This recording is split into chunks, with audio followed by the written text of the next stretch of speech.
party's just beginning. Are you ready now? Yes. Hello and welcome back to my channel. My name is Michael Lum. Thanks for being here today. If you've never seen my face before, my name's Michael Lum, and today we're doing a little bit of a deep dive into the Yellow Brick Road. Well, not necessarily the Yellow Brick Road. The ruby slippers have become almost as iconic as Judy Garland herself. But what makes these ruby slippers so iconic? And where is home to these shoes today? And what if I told you that in the original book by L. Frank Baum, Dorothy's magical shoes were silver and not ruby? Follow me to the Emerald City as we explore the lore and whereabouts of Dorothy's ruby red slippers. The Wonderful Wizard of Oz, published in 1900, was actually the very first fantasy written by an American to enjoy immediate success upon publication. On the flip side, the Wizard of Oz musical movie that came out in 1939, the one that we're all familiar with, was not an immediate financial or critical success. Still ended up becoming one of the most enduring films of all time. I mean, I can guarantee you that even if you haven't seen The Wizard of Oz, you're familiar with the Yellow Brick Road. You've at least heard of the ruby red slippers. I personally became familiar with the silver slippers when I was like 9 years old. My cousin was in a production of The Wiz, where she still dons the original silver kick. Costumers came up with the ruby red to be a beautiful contrast to this red brick behind me. Because of their iconic stature, these slippers are among the most valuable items of film memorabilia. Several pairs were made for the film, though the exact numbers unknown. My research has estimated 4 to 6. I'm going to tell you about 4 of these pairs. As of 2023, an original pair of these slippers is valued at $3.5 million. Recent history of these shoes begins with the famous 1970 MGM auction. That's right, 30 years, over 30 years after the movie came out, these shoes were just sitting in some warehouse. The shoes were actually discovered by costumer Kent Warner, who was instructed to dispose all other pairs and keep one pair to sell at the auction. Did Kent do that? Of course not. He took the worst pair, the one that's in the worst condition, sold that at the auction, sold for $15,000. And this pair is still displayed at the Smithsonian, where my friend Vanessa tried to see them, but they were taken away for cleaning. Meanwhile, in Memphis, Tennessee, there was a Roberta Bowman who heard about the MGM auction. She actually won a pair in 1940, the year after the movie came out, in a promotion to vote on the best movies of 1939. And her pair sold for $150,000 to an Anthony Lundini. With that pair, Anthony made an agreement with Disney to display these at the Great Movie Ride attraction, where they did until the year 2000 when he sold them for a whopping $600,000. That pair actually still remains in a bank vault to this day. And during their time on display at Disney, Disney used them for fundraising and repairs so that a replica pair could be made when the shoes weren't available. The replica pair was displayed there from the year 2000 up until 2017 when the attraction closed. That replica pair can still be seen at the Wizard of Oz Museum in Florida to this day. Like I said, Kent Warner didn't dispose of all the pairs. In fact, he kept the best pair for himself, and he unfortunately sold that pair along with a Dorothy dress in 1981 to help pay for some medical bills. Sold them for 12 grand, and that pair would eventually be sold to Leonardo DiCaprio, Steven Spielberg, and others privately for $2.2 million, and then donated to the Motion Picture Academy in Los Angeles, where they're still displayed to this day. A fourth known pair was promised to Debbie Reynolds, an icon herself, and they were promised to her by Kent himself.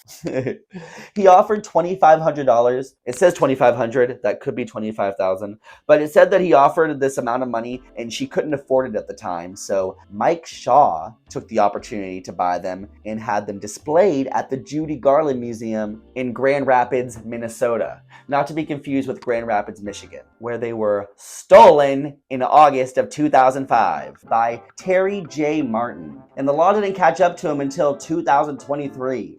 Well, actually 2018, there was an FBI sting operation. But before that, it was highly speculated by Jerry Marin, who up until recently was one of the last surviving Munchkins, highly suspected suspected that Mike Shaw himself had an inside operation and stole the shoes because he stood to collect an $800,000 insurance policy. But no, they actually, years later, caught the guy. He was a reformed mobster who lived only 12 miles away from the museum. He was told that these shoes were covered in real rubies, so that's why he stole them. He'd also never seen The Wizard of Oz, so upon discovering that they weren't actual rubies, he just got rid of the shoes. There's someone else involved in the story. I implore you to do your own research. It's highly fascinating. But back to the silver slippers real quick. Like I said, they were originally silver. Because of the advance in Technicolor, they wanted to take advantage of the Technicolor, made them rubies. People say that it's an allegory for the populist movement, having the Tin Man represent the industrial workers, the Scarecrow, the farmers, Oz being the government. Pretty interesting. Historians have debated whether or not this was the actual intention of L. Frank Baum, but nevertheless, the discourse is pretty fascinating. And not only were the silver slippers seen in The Wiz, but once again in Wicked, they made their way onto the stage. Wicked bought the copyrights for several Wizard of Oz references, but wasn't able to obtain the rights to the ruby red slippers. So their way around that was to use the original silver slippers, but they have a red light shining on it. Pretty clever. And the ruby red slippers play a huge role in the 1985 Walt Disney Pictures film Return to Oz. If you haven't seen that one, you really should check it out. It's so different. It's very good though. You put them on, and you click the heels 3 times. And then you said, "There's no place like home." We've returned to Oz. Oh no, what's happened to the yellow brick road? Well, that's not why we're here. We're returned to Oz because I need to tell you guys about Debbie Reynolds and this Kent Warner. He was actually not happy with the fact that he wasn't able to get an original pair of these slippers to her. So he ended up selling her an Arabian test pair that they had done for $300. And her intent was to open up a museum and have these displayed there. She ended up not having the funds to do that, so she sold this pair for over $627,000. Anyway, just wanted to add that in there. Also, the thief who stole the pair from Grand Rapids, Minnesota, he just snuck in the window and took them out of the display case. I just wanted to add that part in there, but I better hurry up and get out of here before the Wheelers come! Ah!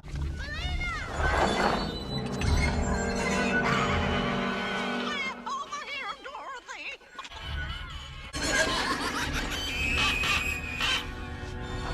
A huge chunk of the budget for that film had to go to MGM just to use the concept for these shoes. And those were also a replica in that one as well. And we know now from the Wicked trailer that the silver slippers will once again return to Dorothy's feet.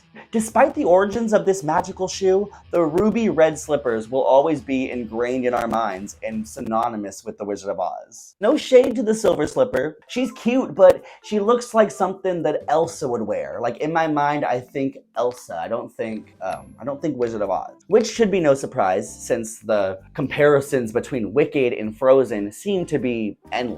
You know, from the story of the girl who was born with these powers that she doesn't quite know how to control, to the fact that the main storyline is between the sisterhood of these women, not necessarily a romantic relationship with a man, down to the fact that defying gravity is basically Let It Go, and it's played by the same woman.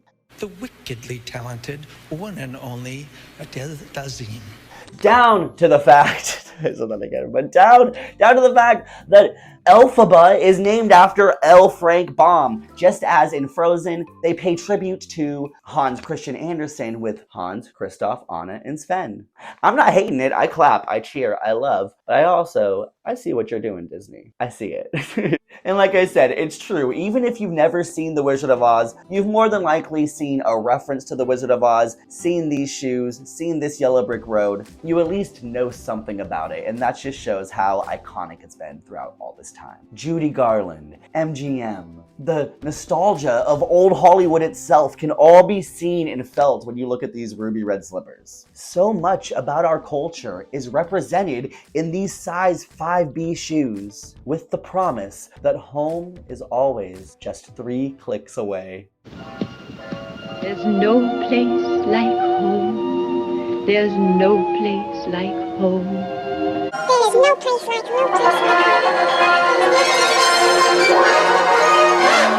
There's no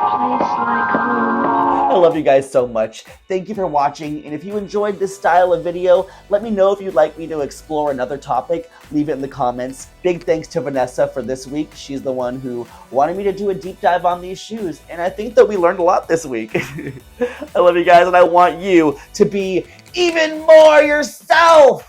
I love you.